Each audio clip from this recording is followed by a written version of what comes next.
திமுகவும் அதிமுகவும் இவங்க தான் உண்மையிலே A team and B team. ஒரு முதல்வர் வராரு, அந்த கான்வாய்க்கு ஏற்ற மாதிரி கூட நின்றுக்கிட்டு தாவேக்கா கொடியை காமிச்சிக்கிட்டு அவ்வளோ தைரியமாக நிற்கிறாங்க இளைஞர்கள்.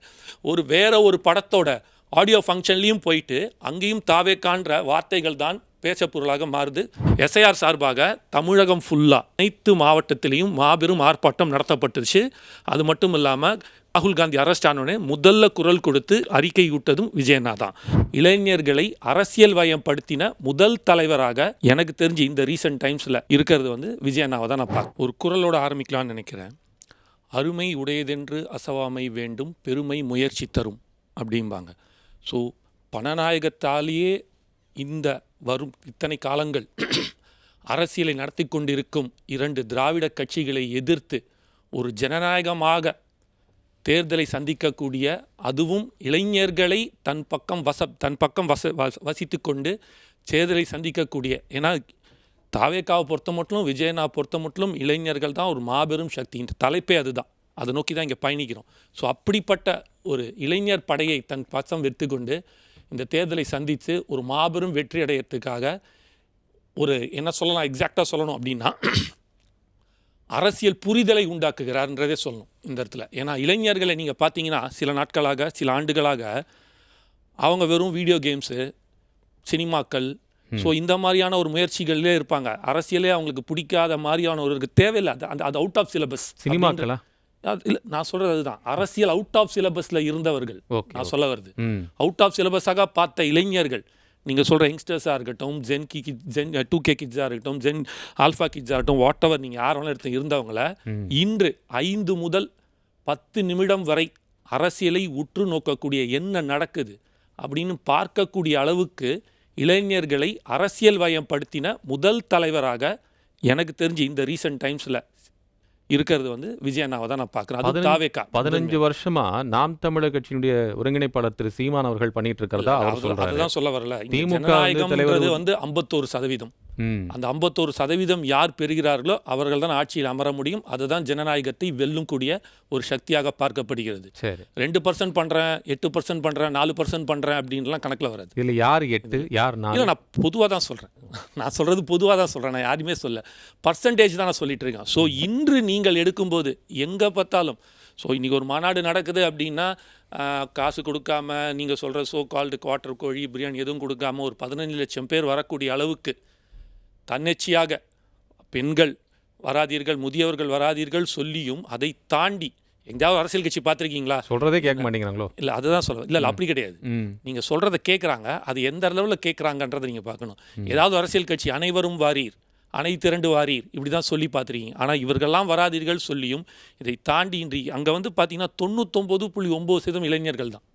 ஸோ ஒரு இளைஞர்கள் யாரை நோக்கி பயணிக்கிறார்கள், யார் 2026 முதல்வர் வேட்பாளராக விரும்புகிறார்கள் அப்படின்னா அது கண்ணை மூடிட்டு எழுதலாம், அது விஜயண்ணா, தாவேக்காவின் தலைவர் விஜயண்ணா அப்படின்றது இங்கே சொல்லக்கூடிய ஒரு விஷயமா இருக்கும்.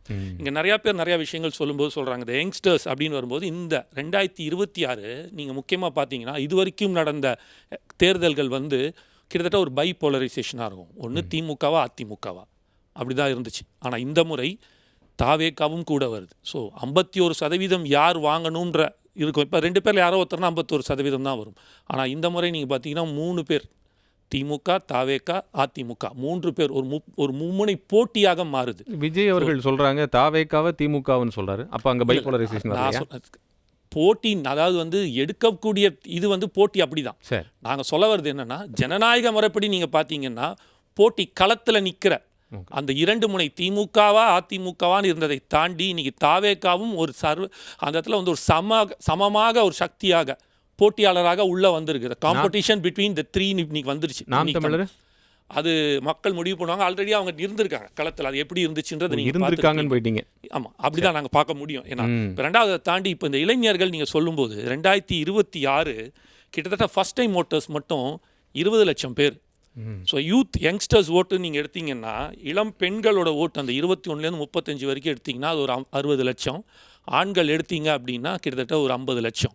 ஸோ ஆல்மோஸ்ட் நீங்கள் 1,30,00,000 இளைஞர்கள் வாக்குகள் இந்த 2026 இருக்குது. இது வரும் காலங்களும் அப்படி தானே. அது யங்ஸ்டர்ஸ், அதாவது 2021க்கும் 2026 இதுக்கு முன்னாடி இருக்கிறதுக்கும் நீங்கள் டிஃப்ரென்ஸ் பார்த்தீங்க அப்படின்னா இளைஞர்கள் தான் இந்த முறை இப்போது நிறையா பேர் இப்போ அண்ணா பேசும்போது கூட சொன்னால் இளைஞர்கள் 1% தான், அவர்கள் மட்டுமே தேர்தலை வந்து முடிவெடுப்பார்கள் கிடையாதுன்றாங்க. இந்த முறை இளைஞர்கள் தான் யார் ஆட்சியில் வந்து உட்காரணுன்ற முடிவெடுக்கக்கூடிய சக்தியாக, டிசைடிங் ஃபேக்டராக இருக்கார்கள். இது ஒரு படி எப்படி போயிடுச்சு அப்படின்னா, போன முறை இந்த தேர்தலாக இருக்கட்டும், அதுக்கு முன்னாடி இருந்த தேர்தலாக இருக்கட்டும், நீங்கள் ஜென்ரலாக எடுத்து பார்த்தீங்கன்னா வீட்டில் சொல்லுவாங்க, போயிட்டு வாக்களிச்சுட்டு வந்துடுவாங்க. இப்போ ஒரு உதாரணத்துக்குன்னா கணவன் சொல்வார், மனைவி கேட்பாங்க. ஆனால் இந்த முறை இளைஞர்கள் தன் தாயிடம், தந்தையிடம், தாத்தா பாட்டி எல்லார்கிட்டையும் யாருக்கு வாக்களிக்கணும்னு இளைஞர்கள் அவர் வீட்டில் சொல்கிற அளவுக்கு மாறி இருக்கு. இந்த மாற்றத்துக்கான காரணம் என்ன அப்படின்றது எல்லாருக்குமே தெரிஞ்ச விஷயம். என்ன சொல்கிறாங்க? தாவேக்காக்கு வாக்களிங்க, எங்கள் விஜயனாக்கு வாக்களிங்க அப்படின்ற மாதிரியான ஒரு இது வந்துச்சு. ஒரு மாற்றத்தை கொடுங்க, அந்த மாற்றம் இவர்கிட்ட தான் இருக்குது அப்படின்ற ஒரு நம்பகத்தன்மையை இளைஞர்களிடம் விதைச்சிருக்காரு. அந்த விதை அந்த விதைச்சதோட பலன் தான் இன்று இளைஞர்களே நீங்கள் எங்கே பார்த்தாலும் பார்த்துட்டே இருக்கலாம். இங்கே மட்டும் இல்லை, எல்லா இடத்துலையுமே நீங்கள் பார்த்தீங்க அப்படின்னா ஒரு முதல்வர் வராரு, அந்த கான்வாய்க்கு எழுத்தா மாதிரி கூட நின்றுக்கிட்டு தாவேக்காக்கூடிய காமிச்சிக்கிட்டு அவ்வளோ தைரியமாக நிற்கிறாங்க இளைஞர்கள். வேற ஒரு படத்தோட ஆடியோ ஃபங்க்ஷன்லேயும் போயிட்டு அங்கேயும் தாவேக்கான்ற வார்த்தைகள் தான் பேசப்பொருளாக மாறுது, கத்துறாங்க. நீங்கள் எங்கே போனாலும், எந்த இடத்துல போனாலும் இது வந்து ஒரு எழுச்சி. இது வந்து அது வந்து சமுதாயத்தில் நடக்கிற ஒரு எழுச்சி. இது எங்கேயுமே காசு கொடுத்தோ இல்லாட்டியே வந்து நீங்கள் சொல்கிற சோக்கால்டு பணம் கொடுத்து அந்த இடத்துல வந்து இன்ஆர்கானிக்காக கொண்டு போய் சேர்க்கக்கூடிய ஒரு விஷயமாக கிடையாது.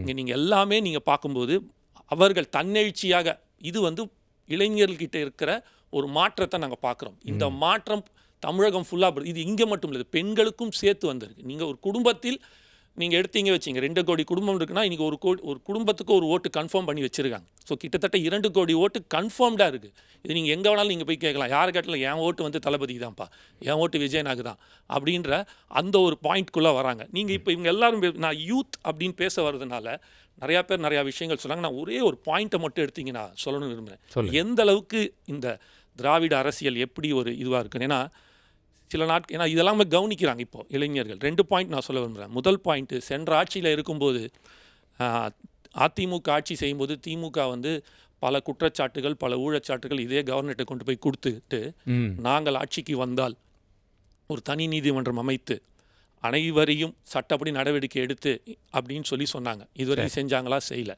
இப்போது இந்த ஆட்சியில் இவர்களோட ஊழல் குற்றச்சாட்டுகளை ஒரு பட்டியலிட்டு கொண்டு போய் கவர்னர்கிட்ட கொடுத்துருக்காங்க. இவங்களும் என்ன சொல்கிறாங்க, நாங்கள் ஆட்சிக்கு வந்தோடனே ஒருத்தரை கூட விட மாட்டோம், எல்லாரையும் கண்டிப்பாக ஜெயிலுக்கு அனுப்புவோம் அப்படின்றாங்க.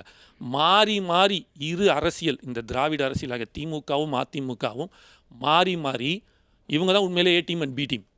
என்னை பொறுத்த மட்டும், எங்களை பொறுத்த மட்டும். யாருக்கு ஏ டீம் பி டீம்? அது 2 பேரும் ஏ டீம் பி டீம். நீங்கள் எப்படி வேணாலும் வச்சிங்க, அது யார் ஏ யார் பி. ஏன்னா முதல்ல திமுக ஆரம்பிச்சதுனால அவங்க ஏஆ இருக்கலாம், அதுக்கப்புறம் வந்து அதிமுக வந்தால பிஆ இருக்கலாம், what ever it is. So இவர்கள் கூட தான். அதனால் இவங்க 2 பேரும் மாற்றி மாற்றி சொல்லலாமே தவிர அதற்கான நடவடிக்கைகளோ அதற்கான எந்த ஒரு திட்டங்களையோ, திட்டங்கள் இதுக்கான நடவடிக்கைகளையோ இல்லைனா இந்த ஊழல் குற்றச்சாட்டு சார்பாக எதுவுமே செய்யறதுக்கூடிய இடத்துல இல்லை. இப்போ இவங்க சொல்கிறாங்க படிப்பில் முதலிடம், இதில் நாங்கள் அப்படி பண்ணியிருக்கோம், இந்த இது கொண்டு வந்திருக்கோன்றாங்க. ஒரே ஒரு இது யங்ஸ்டர்ஸ்க்கு யூத்துன்ற ஒரு விஷயத்துக்காக நிறையா விஷயங்கள் இருக்குது. 505 தேர்தல் வாக்குறுதிகள் கொடுத்துருக்காரு. இப்போ அண்ணா சாதிக் பாஷானோட நம்ம உட்காந்து சைதை சாதிக்கோட என்ன பேசினோன்னா 505 தேர்தல் வாக்குறுதியும் உட்காந்துக்கிட்டு அக்குவர் ஆணி வரையா எது செஞ்சாங்க, எது செய்யலை, என்னென்ன குறைபாடு நிறைன்னு எல்லாத்தையும் பேசிடலாம் நம்ம ஃபுல்லாக. பட் நான் ஒரு விஷயத்தை மட்டும் சொல்கிறேன். முக்கியமாக இவங்க எடுத்தது நீட். அண்ணனும் நீட் பற்றி பேசினதுனால சொல்ல வரேன். 7.5% இட ஒதுக்கீடு கொடுத்தாரு, அது கரெக்ட். ஏன்னா அதில் அதாவது என்னன்னா 321வது தேர்தல் வாக்குறுதி திமுக கொடுத்தது 7.5% இட ஒதுக்கீடை 10% மாற்றுவோம் சொல்லி சொன்னாங்க அரசு பள்ளி மாணவர்களுக்கு. அப்போ 2.5% கூடுது அப்படின்னா ஒரு வருஷத்துக்கு 345 பசங்க கூடுதலாக வருவாங்க. ஆக்சுவலி பார்த்தீங்கன்னா தமிழகத்தில் அதிகமாக மெடிக்கல் காலேஜ் தமிழகத்தில் தான் இருக்குது. ஸோ 13,800 மெடிக்கல் ஸ்டூடெண்ட்ஸ் ஒரு வருஷத்துக்கு சேர்றாங்க. ஸோ ஆப்வியஸ்லி நீங்கள் வந்து 7.5% போட்டிங்கன்னா கிட்டத்தட்ட 1035 பசங்க. ஸோ இந்த 2.5% கூட்டினீங்க அப்படின்னா 345 பேர் ஏறுது அப்படின்னா இந்த 5 வருஷத்துக்கு நீங்கள் எடுத்திங்கன்னா ஆல்மோஸ்ட் அது ஒரு 1725 பேர் வருது. இந்த உண்மையிலேயே இவங்க இளைஞர்கள் மேலேயும் படிப்பு மேலே சொன்னார்ல, எங்களை மாதிரி படிப்புக்கு வந்து எங்களை மாதிரி கல்வி, நீ படி, உன் குடும்பத்தை நான் பார்த்துக்கிறேன், உன்னோட ஒரே லட்சியம் வந்து படிப்பு தான் இருக்கணும்னு சொன்னாங்கல்ல. அப்படி இருந்து இந்த 2.5% நான் செய்யலை. நீங்கள் நீட்டுக்கு போராடுறீங்க, வாங்குனீங்க, நீங்கள் சட்டையில் வந்து கோர்ட்டில் போயிட்டு சட்ட ரீதியாக போராடுறீங்க, அதெல்லாம் இருக்கட்டும். ஆனால் இந்த 2.5% நீங்கள் யார்கிட்டையும் போயிட்டு எந்த ஒரு இதுவும் வாங்கணுன்ற அவசியம் இல்லையே, நீங்கள் ஏன் செய்யலை அப்படின்னா உண்மையிலேயே உங்களுக்கு இந்த மருத்துவ இதில் இருக்கிற ஏழை மாணவர்கள் படிக்கணுன்ற எண்ணம் கிடையாது. அதில் இருக்கும் வர்த்தகத்தை உங்களுக்கு பாதிக்குதுன்ற ஒரு எண்ணம் மட்டும்தான் இங்கே இருக்கிறதாக காட்டப்படுகிறது. இந்த ஒரு ரீசனுக்காக தான், ஏன்னா நான் பேசணும்னா நிறையா பேசுறதுக்காக இல்லை, இந்த ஒரே ஒரு பாயிண்ட் யூத் அப்படின்ற வரும்போது இன்று இளைஞர்கள் எப்படி பார்க்குறாங்க. நீங்கள் சொல்கிறீங்க இல்லையா, நாங்கள் அதை கொண்டு வந்தோம், இது எல்லாமே வெறும் இலவச திட்டங்களாக இருக்குது. மாதம் நான் 1000 ரூபா கொடுத்துட்டேன், நான் மடிக்கணக்கு கொடுத்துட்டேன், மடிக்கணி கொடுத்துட்டேன், நாங்கள் அதை படிக்க வச்சுட்டோம், இதுக்கு போய் ஃப்ரீ பண்ணிட்டோம். திரு விஜய் என்ன பண்ண போறான்னு சொல்லிட்டாரா? அதுதான் இப்போ தேர்தல் வாக்குறுதி. நீங்கள் தெளிவாக முதல்ல இப்போ ஒரு ஒரு ஒரு 10 நாள் முன்னாடி 15 நாள் முன்னாடி பேசும்போது கூட சொல்லிட்டு இருந்தார். முதல் மாநாட்டிலே சொல்லிட்டார், அடிப்படையாக வாழ வீடு, வயிற்றுக்கு சோறு, வருமானத்துக்கு ஏற்ற வேலையை நான் உண்டு பண்ணுவேன் அப்படின்ட்டார். அது இல்லாமல் பட்ட படிப்பு வரை கண்டிப்பாக அதை கட்டாயமாக கல்வி ஆக்கிறதுக்கான நடைமுறை சாத்தியங்களை நான் கொண்டு வருவேன் அப்படின்ற ஒரு விஷயத்தையும் அவர் எடுத்து வச்சிருக்காரு. இதெல்லாம் தாண்டி தேர்தல் வாக்குறுதிகள் வரும்போது, ஏன்னா இவங்களுக்கு எல்லாருக்கும் சான்ஸ் கிடச்சிருச்சு. ஸோ இவங்க எல்லாரும் என்ன பண்ணியிருக்காங்க, என்ன சொன்னாங்க, என்ன பண்ணியிருக்காங்கன்னு பார்க்குறதுக்கான ஒரு வாய்ப்பு அமைஞ்சிருச்சு. அது மூலமாக என்ன நடந்துச்சுன்னு தெரிஞ்சிச்சு. இன்று வரை இந்த 60 ஆண்டு கால திராவிட அரசியல் ஆட்சியில் நீங்கள் எடுத்தீங்கன்னா 51% தான் இவர்களோட ஜிஆர் ரேஷியோ இருக்குது. ஆனால் 100% ஆட்சிக்கு வந்தவுடன் 5 வருடத்தில் அதை சாதிக்கக்கூடிய பல திட்டங்கள் தாவேகா கிட்ட இருக்கு. அதோட முதல் கோட்பாடாக, அது முதல் இது அறிக்கையாக தான் அவர் சொன்னார், பட்ட படிப்பு வரை இலவசமாக்குவோம், கட்டாயமாக்குவோம், அதற்கான வேலைகள் எடுப்போம் சொல்லியிருக்காரு. அவர் தேர்தல் வாக்குறுதியில் வரும்ன்றதையும் அவர் தெளிவுபடுத்தியிருக்காரு. அந்த பாயிண்ட் என்னன்னா, அவரோட பாயிண்ட் என்ன சொல்ல வர்றாருன்னா, நான் பொருளாதார ரீதியாக இலவசங்கள் கொடுத்து வெறும்னா இப்படி கொடுத்து வாக்களிசில் மட்டும் இல்லாமல் பொருளாதார ரீதியாக மக்களையும் சமுதாயத்தையும் மேம்படுத்தக்கூடிய திட்டங்களை கொண்டு வருவேன்னு தான் சொல்றாரு. ஸோ இதுதான் ஒரு சமுதாயத்தில் ஒரு மாற்றத்துக்கான வளர்ச்சி. அதனால இளைஞர்கள் விஜய்க்கு வாக்கு இளைஞர்கள் அதுதான் சொல்றேன். இப்போ இளைஞர்கள் அரசியலே பார்க்காத இளைஞர்கள் முதல் முறையாக அரசியலை நிறைய உத்து கவனிக்க ஆரம்பிச்சிட்டாங்க. அந்த அரசியல் நோக்கம் எதை நோக்கி பயணிக்குது அப்படின்னு பார்க்கும்போது அவர்கள் என்ன எதிர்பார்க்குறாங்க, நீங்கள் கொடுக்க போகிற அந்த இலவசங்கள் எதிர்பார்க்கல, எங்களோட வாழ்வாதாரத்தை மேம்படுத்தக்கூடிய என்ன மாதிரி திட்டங்களை நீங்கள் கொண்டு வர போகிறீங்க, எங்களை எப்படி வேலை வாய்ப்பை எப்படி உருவாக்க போகிறீங்க, எங்களோட ஆப்பர்ச்சுனிட்டிஸை எப்படி நீங்கள் ப்ராடன் பண்ணி கொடுக்க போகிறீங்க. நாங்கள் எதிர்பார்க்கும் ஒரு இளைஞனுக்கும் ஒரு கனவு இருக்குது, ஒரு லட்சியம் இருக்குது. இந்த லட்சியத்தையும் கனவையும் சாதிக்கக்கூடிய வகையில் என்னென்ன திட்டங்களை கொண்டு வந்து எங்களுக்கு சேர்க்க போகிறீங்க அப்படின்ற அந்த மைண்ட் செட்டில் தான் இளைஞர்கள் இருக்காங்க. அஃப்கோர்ஸ் அதை எங்களோட தேர்தல் வாக்குறுதிகள் வரும்போது நிச்சயமாக தெரியும். ஏன்னா இப்போ இவங்க எல்லாருமே சொல்லக்கூடிய இடத்துல இருக்கும்போது எங்களுக்கு இன்னும் அது வரல. ஸோ வரும் காலங்களில் நிச்சயமாக பொங்கல் முடிஞ்சு இந்த February 1st வீக்கில் நிச்சயமாக கோட் ஆஃப் கான்ட்ராக்ட் வந்தவுடனே கண்டிப்பாக தேர்தல் அந்த ஃபீவர் ஆரம்பிக்கும் போது, எலெக்ஷன் ஃபீவர் வரும்போது கண்டிப்பாக தேர்தல் வாக்குறுதிகள் கொடுப்பாங்க.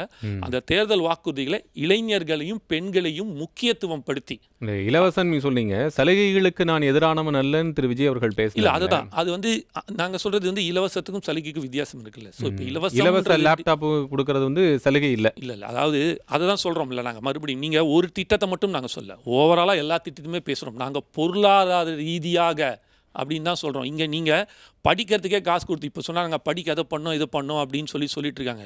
இங்கே குடிக்கிறதுக்கு தானே காசு கொடுத்துட்ருக்கீங்க, என்கரேஜ் பண்ணிட்டுருக்கீங்கல்ல. நேற்றுக்கு இருந்தது இன்றைக்கி 5 வருஷத்தில் இவங்களோட தேர்தல் வாக்குறுதி மறுபடியும் போனால் அது வரும்.